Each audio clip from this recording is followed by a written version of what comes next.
ፓስታ ፎቢያ ችግር ውስጥ ነበር የነበርነው ማለት ነው። ከዛ ሳንወጣ ነው ከእንደገና ፓስታ ስታመጪ ሌላ ጭንቀት ውስጥ የከተትሽን ማለት ነው። ፓስታ ፎቢያ ነው። የቀረሽ 6 ደቂቃ ከ45 ሰከንድ ነው።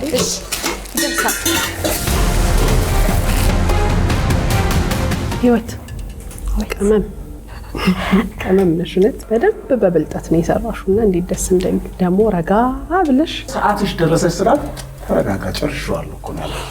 ብልጥ ናት በጣም ጎበዝ። ለዚህ ነው ቅመም የተባለ።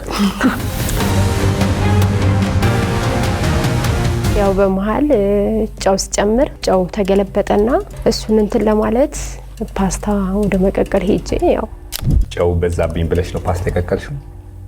ቀምሰሽው ነበር? ግን እኔ የቀመስኩት ገበታ ጨው አልበዛበት። አብዛኛው ነገር ተነስቷል። ያው እኔ ተናድጄብሻለሁ ስንታይ። ይሄ በቃ መጨረሻ የወሰድሽው እርምጃ ነው። ሽንኩርት ልጣጭ አለው እኔ ጋ የሆነ እንትን ነገር አለው ምናምን እሱን ያመጣው እኔ አናደሽኝ።